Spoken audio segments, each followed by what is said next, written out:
drop Stella off at school, and then we're gonna be making breakfast. Good morning, everyone. Before we begin the day, we always have to start with breakfast. So I'm making chicken conky by using the deboned chicken wings in the last vlog video. Nothing ever goes to waste. The bones just make the chicken broth, and my kids love eating rice with soup. The right burner won't ignite unless I light it with the lighter. I was also frying some bacon on the side for myself.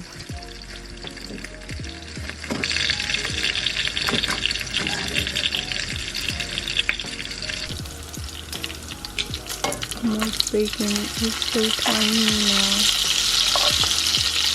Oh, I think they're burning. I made myself avocado toast with sausage patty, egg, and some bacon.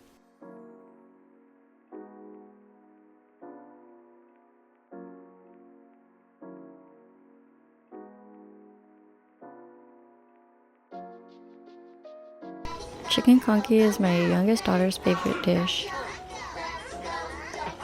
Wee. I dropped Stella off at daycare already since she gets free breakfast over there. So it's just me and my younger daughter eating breakfast together. Yummy. If you're new here, hello, my name is Amy. I'm a stay-at-home mom who loves making art, and today we're making a 100 ultra balls for my floating pens. I already made 100 each of the regular pokeballs, premium balls, and the great balls. You can watch the other ones if you haven't already. So I usually work in a different room, but today we're working in the bedroom. This is how I do a little quick setup on my dresser table. Don't mind the mess everywhere. There was a flu going around and my daughter caught it at daycare, then my younger daughter caught it right after my older one got better.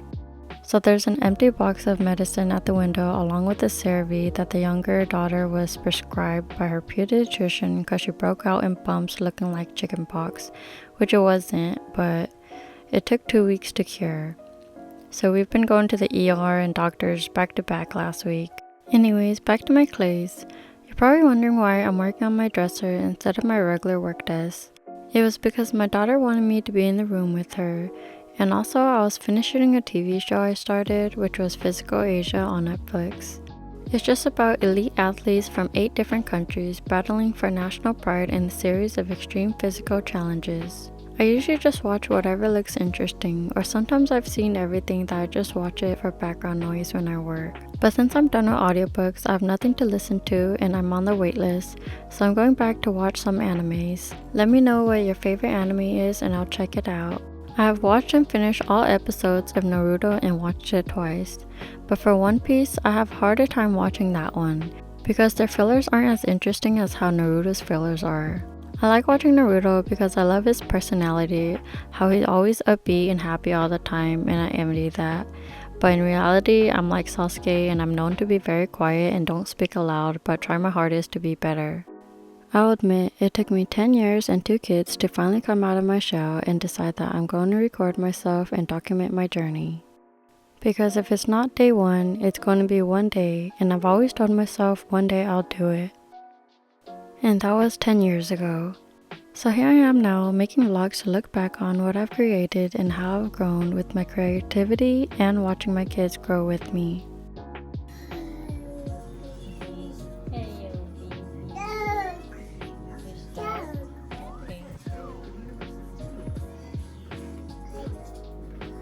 Oh, you sit outside?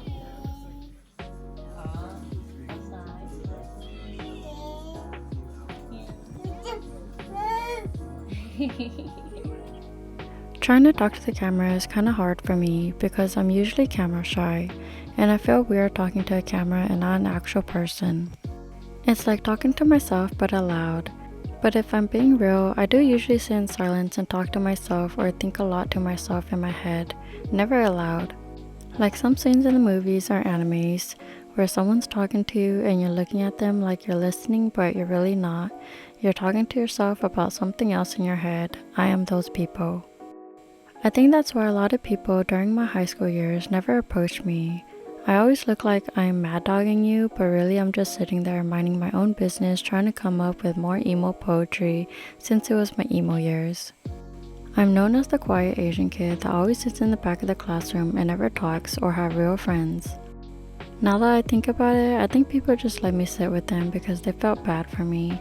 I was always attached to people who were really friendly to me, but they were mainly just there to copy my homework because I am Asian, but I was average. I was bad in English and history. It wasn't until my senior year of high school that I finally found a group of friends who I could actually call my best friends. And when I say best friends, it really does mean a lot to me when I call them friends, because it's someone I can finally tell something to instead of hiding behind my insecurities thinking, what if they don't like what I say, or I'll just stay silent just in case. Because I'm Asian, we're usually taught not to say anything or stand up for ourselves. We were always told what to do, what not to say, basically directed on how to act and manipulated to always say yes and agree to people. So I never learned to turn people down and say no till sadly a couple years ago when I finally got tired of being used. And that was the year I decided to become an in-home carer for my grandma because I had a heart and felt bad for her for having a stroke and my family, so they didn't have to worry about her being at an elderly home, because Asians believe if they go to an elderly home, they would be mistreated, sad, lonely, and meant your family didn't care for her, which was untrue. I gave up going to school and working just to take care of her 24/7, but didn't even get paid more than 3 hours a day to watch her. She was basically like a baby again, paralyzed half down in a wheelchair and could only say one word and repeat, so we had to play charades with her every day. It was really mentally and physically draining. It broke me numerous times. Especially when the aunties would ask me how much I got paid to watch her, and they believed I got paid a lot for watching her 24/7. People always asked me how she was doing. They felt bad for her because I was watching her, that I wasn't feeding her enough, and when we had parties and they couldn't figure out what she wanted or what she was saying, they would tell me it was my job anyways since I got paid to watch her. No one once took the time to ask me how I was doing, and I always dreaded the day I accepted to be the goat and take all the responsibility to watch her for the family, just so no one had to worry about taking care of her. My mental health was declining so bad, I just wanted to sleep in every day after caring for my grandma. I became depressed and just wanted to escape reality. Anyways, so the other day I went to Aldi's and found these boxes that came in 4 packs. This is one of the pack. It's basically the powder version of Starbucks Mocha Cookie Crumble. I only bought them because they were 64 cents a box.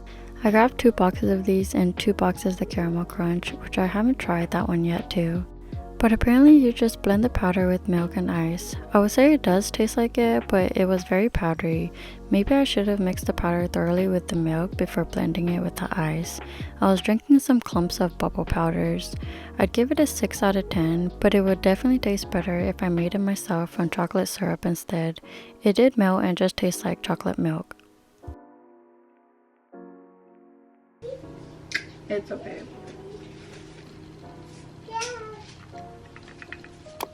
So since watching my grandma and being depressed all the time, I always loved art and always had a passion for art, just never thought I'd make it into a business. Until the year 2020 when I made jar charms out of characters and shaker coasters that went viral on TikTok during the pandemic.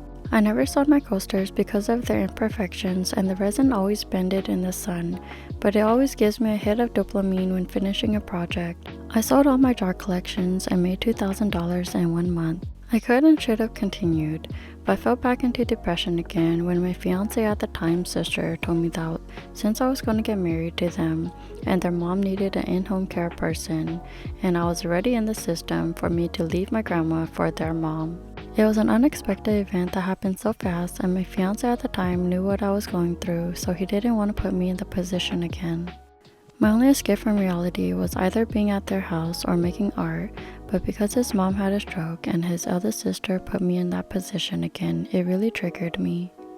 I put my art on hold for so many years, got married, had my firstborn, and after 5 years of watching my grandma, she passed away. The aunties and uncles told me it was all on me for wanting to watch her myself. And I could have said no all these years, but I was never given that option when I cried about giving up watching her because of my mental health declining. Every once in a while, I would try to make art little by little again. But I was always buying and picking up new hobbies, whether it was rhinestoning a tumbler, making cake toppers and birthday party stuff for my daughter, or just making stuff for the holidays to give to the cousins and family, just because it gave me a little dopamine of making something to give to someone. All I've ever known was taking care of others and putting their needs first than mine, so I'm slowly trying to switch it around and putting my needs first so that I can be able to take care of my own little family and not let my kids grow up thinking they have to do what others tell them to do. I'm always busy being a stay-at-home mom full-time now that I have 2 girls under 3, so right now clay is my hobby and I'm trying my best to see if I can make it my full-time job or just make content on the side for you guys to enjoy watching. I finished rolling out the balls and now it's time to line the clay with some black to give it the signature pokeball look. I've seen a couple of videos of how others make their pokeballs, but this is how I personally make mine. I just cut the balls in half, then roll them into balls again with the mismatched colors as evenly as I can, then add a line of black clay around the ball. Once I have the line of black clay where the line meets, I add the black and white circle clay that goes on top of the Pokeball. This is me in real time. It does take a while to make the lines as straight as possible.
I only finished a few Pokeballs and pre-made some of the lines before I stopped.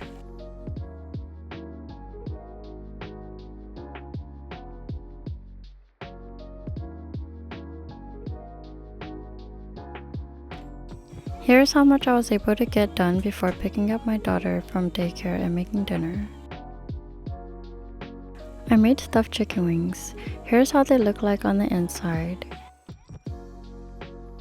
I like to eat it with sweet and sour sauce. The rest of the day, I just went to hang out with my kids and called it a day after we made Stella's Humpty Dumpty project. We just used packaging paper and bubble wrap to protect the egg inside since I already have that as a small business owner. It did not survive the forced landing when we had to throw it very hard together at the daycare.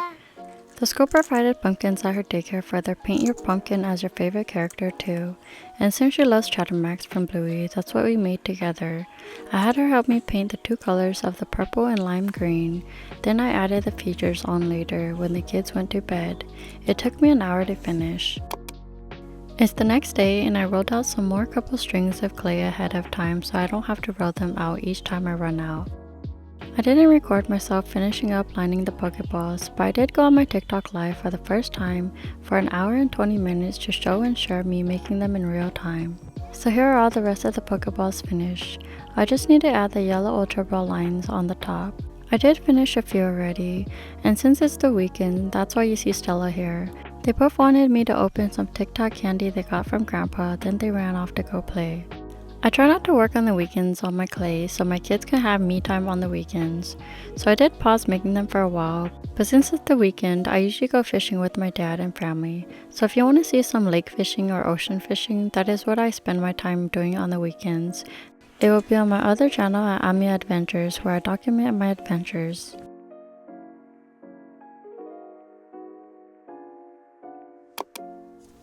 So I finished making the Ultra Balls, and this is how they look like. It is now the weekday again, and I finally finished making them all, so it's finally time to bake them. My toaster oven usually sits on the rack until I take it outside to use. It was a hand-me-down oven from my mom because I bought an air fryer, so she just uses my air fryer for her food. I use a long extension cord to plug in my oven. Sorry it's a bit messy outside, but my mom likes to collect stuff to plant her garden outdoors.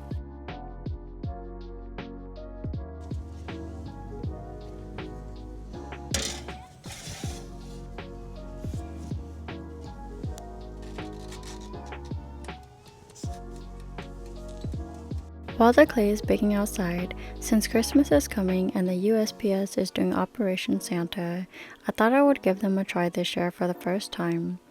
I've been hearing a lot that it's a hit or miss that you get picked, and not to get your hopes up, but it doesn't hurt to try, since I'm not sure what we're planning to do for my kids for Christmas, because Stella's birthday is on the 14th and mine is the 24th, and we're a low-income family, plus the government shutdown is affecting us too.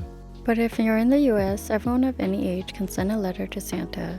Or if you want, you can be a gifter too. It will be on the USPS website under Operation Santa. Just don't forget to put your return address and a stamp. It started on September 15 to send in letters, and the last day for families to send the letters in will be December 6, so that letters can be adopted starting November 17, and final day to adopt will be December 13. If you would like more information, you can look it up, but it is only for the US. It is not guaranteed, but there is another program called Toys for Tots, which is a national charity program run by the US Marine Corps Reserve that collects and distributes new unwrapped toys to less unfortunate children during the Christmas holiday seasons. Here's the mailing address to Santa if you live in the US.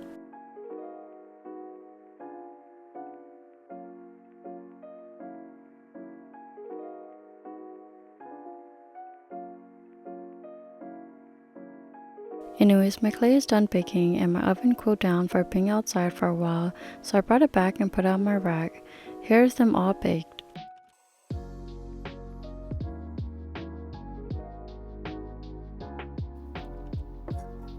I was using my DJI to record and forgot to turn off the follow button, so it's following my hand movement. I'm still learning to use my DJI, but I still prefer using a handheld camera to get all the angles and close up better.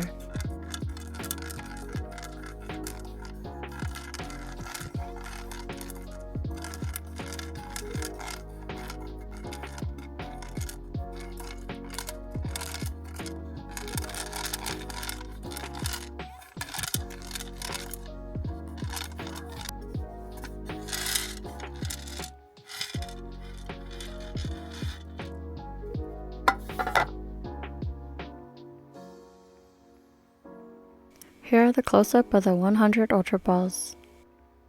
I love seeing them all in my hand. It doesn't look like 100, but it is. It's just that they're so tiny.